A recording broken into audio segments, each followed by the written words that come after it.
আসসালামু আলাইকুম রহমতুল্লাহি ওবরকাতুহু। সম্মানিত দর্শক, ডক্টর মোহাম্মদ ইউনূস এবং দেশের প্রধানতম রাজনৈতিক দল বিএনপির মধ্যে যে মনস্তাত্ত্বিক যুদ্ধ ছিল, সেটি হাল জমানাতে এসে একেবারে সরাসরি সম্মুখ সমরে পরিণত হয়েছে। বিএনপির পক্ষ থেকে সর্বশেষ যা কিছু করার ছিল, মোটামুটি তা করার জন্য যে রেড সিগন্যাল, সেই রেড সিগন্যাল ইতিমধ্যে দেওয়া হয়েছে। বিএনপির যে সকল নেতৃবৃন্দ এতকাল মনে করতেন যে তারা যে কোনো সময় যে কোনোভাবে এবং যেভাবে চাইবেন সেভাবেই ডক্টর মোহাম্মদ ইউনূস ক্ষমতায় থাকবেন অথবা ক্ষমতায় চলে যাবেন, ক্ষমতা থেকে চলে যাবেন। বিএনপি যদি রাজপথে নামে এবং সামান্যতম আন্দোলনের চেষ্টা করে, তাহলে সে আন্দোলনের যে ধাক্কা, সেটি ইউনূস সামাল দিতে পারবেন না। তো এইরকম একটা মনস্তাত্ত্বিক অবস্থা নিয়ে তারা সেই আগস্ট মাসের পর থেকে আজ অবধি ডক্টর মোহাম্মদ ইউনূসকে নানাভাবে বুঝিয়ে সুঝিয়ে কিংবা তার সঙ্গে সামঞ্জস্য রেখে নিজেদের দল গোছানোর চেষ্টা করে আসছিলেন। অন্যদিকে ডক্টর মোহাম্মদ ইউনূস এবং তার যারা সঙ্গী সাথী রয়েছেন, দেশি এবং বিদেশি, তারা বিএনপির যে সমূহ দুর্বলতা, সেই দুর্বলতাগুলো তারা ধরতে পেরেছেন একেবারে প্রথম দিন থেকে। ধরতে পারার কারণে যেভাবে আপনি মাছ ধরেন বড়শি দিয়ে, নর্মাল যে লম্বা সুতো দিয়ে বড়শি ধরেন, তো আপনার সেই বড়শিতে যদি বড় কোনো মাছ, বোয়াল মাছ, রুই বা কাতলা, তো সেটি যখন আপনার দেয়া যে টোপ, সেটি গিলে খায় এবং গিলে খাওয়ার সঙ্গে সঙ্গে সে লম্ফঝম্প শুরু করে, তখন যিনি বড়শির মালিক, তিনি আস্তে আস্তে করে সুতা ছাড়তে থাকেন। এর ফলে কি হয়, ওই যে আপনার যে টোপ গিলে খেয়েছে, সে ব্যথায় কাতরাতে থাকে, সে দৌড়ে পালাতে থাকে, ছুটতে থাকে, ডানে যায় বামে যায়, কিন্তু আপনি ওর চাহিদা অনুযায়ী সুতা দিচ্ছেন, ছেড়ে দিচ্ছেন, একটু সামনে টানছেন, আবার পিছনে ছেড়ে দিচ্ছেন। একটা সময় রক্তাক্ত হতে হতে এবং ব্যথার যন্ত্রণায় ক্লান্ত হতে হতে সে নিজেকে ছেড়ে দেয়। আর আপনি তখন এই একেবারে চিকন সুতোটি দিয়ে ধীরে ধীরে ধীরে ধীরে তাকে টেনে আপনার হাওতার মধ্যে নিয়ে আসেন। তারপরে তার সেই শরীরের যে দুর্বল অংশ, সেই দুর্বল অংশে আঙুল ঢুকিয়ে, কানের মধ্যে আঙুল ঢুকিয়ে তারপর তাকে পানি থেকে তুলে আনেন। এই তো মাছ শিকারের যে নিয়ম, এই নিয়মটাই ডক্টর মোহাম্মদ ইউনূস প্রথম থেকে অনুসরণ করে আসছেন। তিনি এবং তার লোকেরা বিএনপির জন্য যে টোপ ফেলেছিলেন, প্রায় সব টোপগুলো তারা গিলেছেন, একটার পর একটা।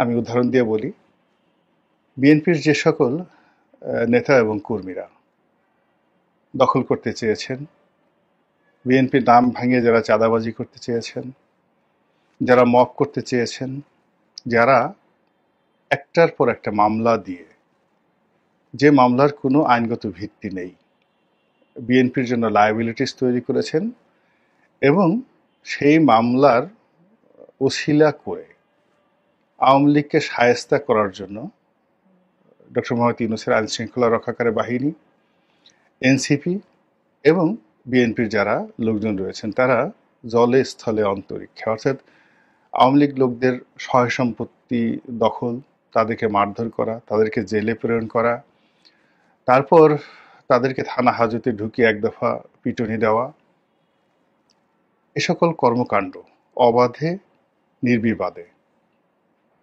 তারা, অর্থাৎ ডক্টর মোহাম্মদ ইউনূসের যারা লোকজন করতে দিয়েছেন। করতে দেওয়ার পরে কি হলো, সারা বাংলাদেশে যেটি হয়েছে, অনেকগুলো বিপদ বিপত্তি ফাঁদ তৈরি হয়ে গেছে বিএনপির জন্য। বিএনপি সারা শরীরে ব্যথা বেদনা শুরু হয়ে গেছে, সর্ব অঙ্গে, টেকনাফ থেকে তেঁতুলিয়া পর্যন্ত। এর কারণ হলো, যারা এই মামলাটা করেছে, ধরুন ৩০০ জন আসামিকে দিয়ে মামলা করেছে এবং ওখান থেকে একটা বড় অ্যামাউন্টের টাকা নিয়েছেন। এই টাকার ভাগাভাগি নিয়ে প্রথমত নিজেদের মধ্যে অন্তর্দ্বন্দ্ব, দ্বিতীয়ত যারা এই কাজটি করেছে তাদের যে কাউন্টার প্রতিপক্ষ, তারা এটা নিয়ে নিদারুণভাবে বিক্ষুব্ধ। আবার এর দ্বারা যারা ক্ষতিগ্রস্ত হয়েছে, আওয়ামী লীগের যারা লোকজন রয়েছে, তারা ওখানে বিএনপির জন্য এক একটা মরণ ফাঁদ তৈরি করে বসে আছে।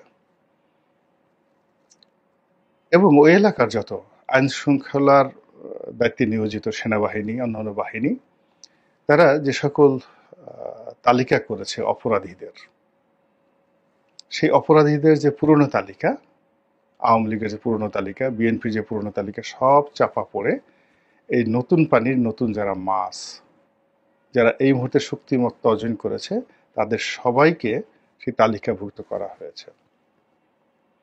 এখন সেনাবাহিনী চাক, পুলিশ চাক, কিংবা ডক্টর মোহাম্মদ ইউনূস চান, যদি এদেরকে ধরপাকড় করা হয়, সারা বাংলাদেশে ৮-১০ হাজার লোকদেরকে ২৪ ঘন্টার মধ্যে যদি গ্রেপ্তার করা হয়, প্রত্যেকটা এলাকাতে খুশির বন্যা বয়ে যাবে। আর ওই ৮-১০ হাজারের ভয়ে ৮-১০ লাখ লোক বাস্তুচ্যুত হয়ে পড়বে। আওয়ামী লীগের লোকজনও বাস্তুচ্যুত আছে, আর বিএনপির লোকজনও মাঠ ছেড়ে পালাবে সারা বাংলাদেশে। তো ১০ লাখ ২০ লাখ লোক, অর্থাৎ আওয়ামী লীগের ১০ লাখ লোক যদি এই মুহূর্তে বাস্তুচ্যুত হয়ে থাকে, বিএনপির ১০ লাখ লোককে যদি বাস্তুচ্যুত করা যায়, তবে এটা কি হবে, যে শূন্যতা তৈরি হবে। সেই শূন্যতার মধ্যে আপনি অনেক কিছুই করতে পারবেন।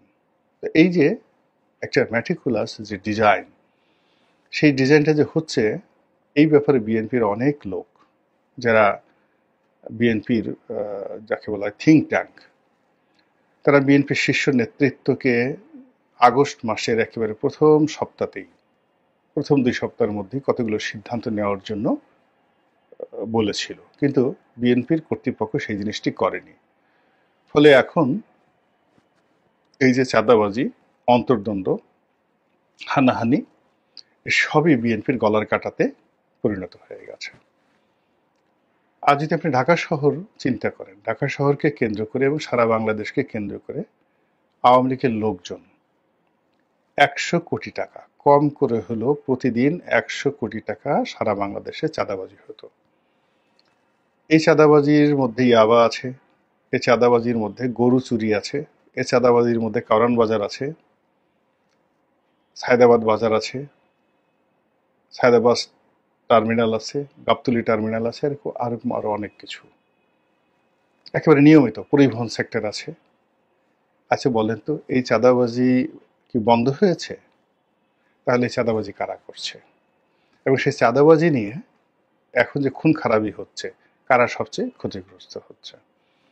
তো এই বিষয়গুলো ডক্টর মোহাম্মদ ইউনূস এবং তার যারা লোকজন আছেন, তারা খুব সুন্দরভাবে বুঝে ফেলেছিলেন, এবং সেই অনুযায়ী বিএনপিকে তারা টোপ দিয়ে দিয়ে একেবারে জায়গা মতো নিয়ে এসেছে। অন্যদিকে বিএনপি যখন বুঝতে পেরেছে যে তারা টোপ গিলে ফেলেছে, এখন যে কোনোভাবে নিজের দলকে নিয়ন্ত্রণ করার জন্য তাদের রাষ্ট্র ক্ষমতা লাগবে, নচেত এই বিশৃঙ্খলা তারা দূর করতে পারবে না। রাষ্ট্র ক্ষমতার জন্য ইলেকশনই তাদের একমাত্র বৈধ পন্থা। কিন্তু এই ইলেকশন তো বর্তমান সরকার তালবাহানা করছে, তারা কখন দেবে বা না দেবে এই বিষয়ে বিএনপি ধৈর্য রাখতে পারছে না, বিশ্বাস রাখতে পারছে না। আর বিশ্বাস না রাখারও কারণ আছে, ধৈর্য না রাখারও কারণ আছে। ফলে কি হলো, একটা মনস্তাত্ত্বিক যুদ্ধ শুরু হয়ে গেল। প্রথম কয়েক মাস, মানে মার্চ এপ্রিল মে, তো মার্চ এপ্রিল এটি মনস্তাত্ত্বিক যুদ্ধ রইল শুধুমাত্র মনে মনে মস্তিষ্কে। কিন্তু মে মাসে এসে বিএনপির মুখ থেকে অনেক কথা বেরোলো, সরকারের মুখ থেকে অনেক কথা বেরোলো, এবং মে মাসের শেষের দিকে এসে এখন যেটা চলছে এটি একেবারে চূড়ান্ত রূপ লাভ করলো। সেটা দক্ষিণ সিটির মেয়র পদের শপথ পড়ানো নিয়ে, তারপর আরো অনেকগুলো বিষয় রয়েছে, খুব সেন্সিটিভ কতগুলো বিষয় এগুলো নিয়েছে, যেগুলো নিয়ে বিএনপি মুখোমুখি অবস্থানে চলে এলো সরকারের সঙ্গে।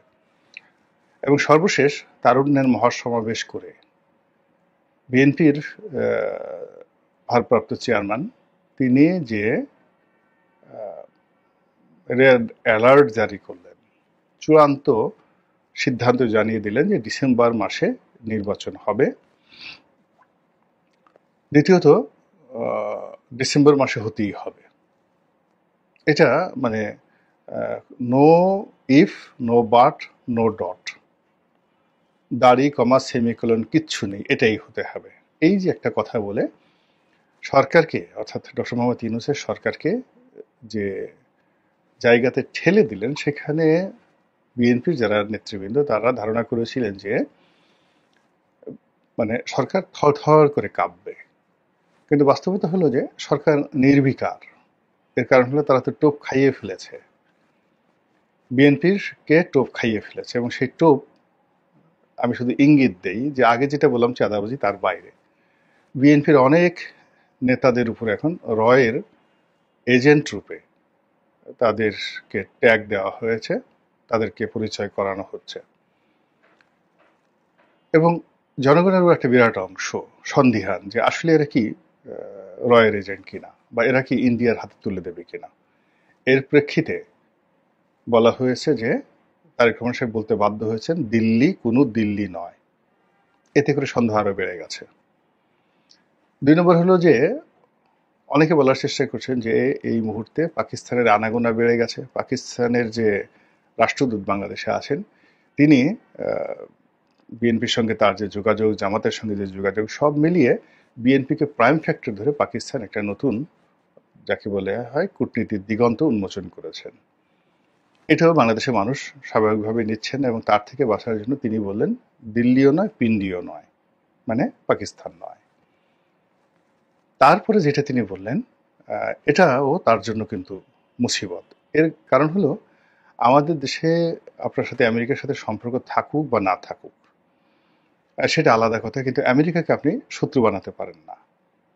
তো ডক্টর মোহাম্মদ ইউনূসের সাথে এখন আমেরিকার যে সম্পর্ক রয়েছে, আর অন্যদিকে বিএনপির সঙ্গে আমেরিকার যে সম্পর্কের টানাপোড়েন যাচ্ছে, এটাকে জনাব তারেক রহমান সাহেব তার বক্তব্য দ্বারা অন্য কোনো উদ্দেশ্য নয়, অর্থাৎ যারা এই মুহূর্তে ডক্টর মোহাম্মদ ইউনূসকে সমর্থন দিচ্ছেন, ইউরোপীয় ইউনিয়ন কিংবা চায়না কিংবা ধরুন আমেরিকা, তাদের সবাইকে চ্যালেঞ্জ জানিয়ে তিনি বললেন অন্য কোনো দেশ নয়, কেবল বাংলাদেশ, বাংলাদেশ, বাংলাদেশ। এটা শুনতে খুব চমৎকার শোনা যাচ্ছিল, কিন্তু বাস্তবতা হলো এর মাধ্যমে ডক্টর মোহাম্মদ ইউনূস বিএনপিকে উত্তেজিত করে দিয়েছেন। এর মাধ্যমে বোঝা যাচ্ছে যে ডক্টর মোহাম্মদ ইউনূস জনাব তারেক রহমান সাহেবকে সেই ব্যাটিংয়ে নিয়ে এসেছেন, অথবা তিনি যে খেলা খেলছেন রাজনীতি, সেই খেলার মূল রিংয়ে নিয়ে আসছেন। এতদিন সালাউদ্দিন সাহেব একটা কথা বলতেন, মির্জা ফখরুল সাহেব একটা কথা বলতেন, অন্যান্য নেতারা কথা বলতেন, এবং সেই কথা মিনিমাইজ করার জন্য তিনি একটা উইন্ডো খোলা রাখতেন, এবং এতে তিনি হ্যাপি হচ্ছিলেন না। তিনি চাচ্ছিলেন যে তারেক রহমান সাহেব দূরে বসে যে কথাবার্তা বলছেন তার সঙ্গে আমার সরাসরি ডিল হোক। ঠিক সেই জায়গাটাতে তিনি তারেক রহমান সাহেবকে টেনে নিয়ে এসেছেন, এবং এটা তার দ্বিতীয় সফলতা।